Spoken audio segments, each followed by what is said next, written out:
Pada saat ini, saya mendapatkan amanat untuk menjadi seorang calon presiden. Saya menerima amanat itu dari Partai Nasdem, kemudian Partai Keadilan Sejahtera, dan kemudian Partai Demokrat. Saya tidak melamar, saya tidak mendaftar, dan saya mendapatkan undangan. Sebagaimana juga di 2016, saya tidak melamar, saya tidak mendaftar. Karena itu saya terima ini sebagai sebuah tanggung jawab. Itu sebabnya ketika saya tadi ditanya, apakah Anda siap? 6 bulan, 7 bulan, 8 bulan sesudahnya, saya harus mengatakan siap. Karena pada waktu itu pun saya ditanya pertanyaan yang sama. Jadi, pada saat ini, saya konsentrasi untuk menjalankan tugas saya sebagai calon presiden. Ketika nanti ada tugas-tugas yang lain, selama saya mendapatkan tugas sebagai calon presiden, saya akan fokus di situ dan tidak pada posisi-posisi yang lain. Terima kasih.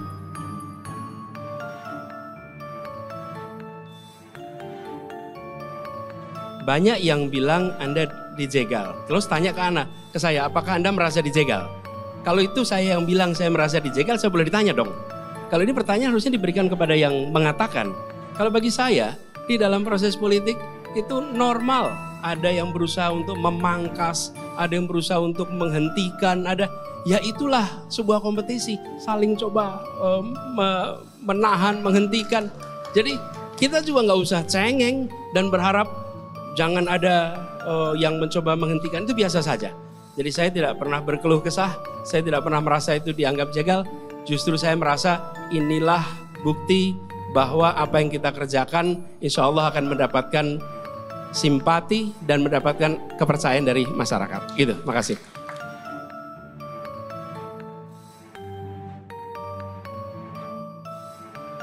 Ya, saya dicukupkan tugasnya bersama dengan 6 menteri yang lain. Dengan 6 menteri yang lain. Bukan 1 orang menteri, 6 menteri yang lain. Dan terjadi perubahan komposisi di dalam kabinet. Itu adalah keputusan presiden, keputusan atasan.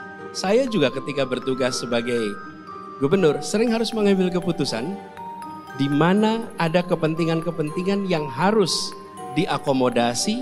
Dan untuk itu maka harus ada rekonfigurasi, pengaturan ulang tentang posisi.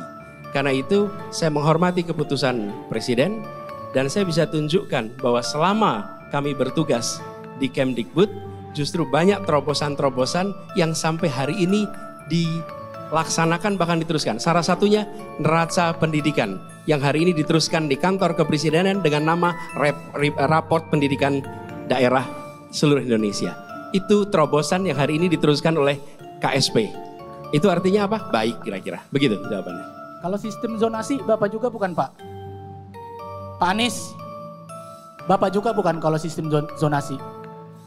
Nanti kalau saya sebut nanti dikutip seperti Pak Nadiem kemarin. Iya. Jadi nggak usah saya jawab aja. Nggak apa-apa Pak, saya mah cuma melempar keresahan sebagai orang tua Pak. Karena saya resah sekolah anak saya nanti gimana Pak. Karena sekolah yang terdekat dari rumah saya itu sekolah nyetir Pak. Tapi boleh saya jawab sedikit nih sebagai entertainment. Zonasi itu gejala. Masalahnya adalah bangku yang tidak cukup. Selama jumlah bangku SD tidak sama dengan bangku kelas 1 SMP, tidak sama dengan kelas 1 SMA, pasti akan muncul problem jumlah tempat. Selalu.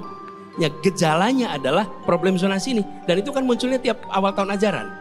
Jadi selama bentuk jumlah bangku itu seperti piramida, yang dasar banyak, makin tinggi, makin sedikit bangkunya, makin sedikit bangkunya, makin sedikit bangkunya, maka situasi zonasi ini akan terjadi. Solusinya bukan hanya otak-atik gejalanya, obati masalahnya. Siapkan bangku sekolah yang cukup untuk setiap anak yang masuk SD bisa tuntas sampai SMA. Mantap.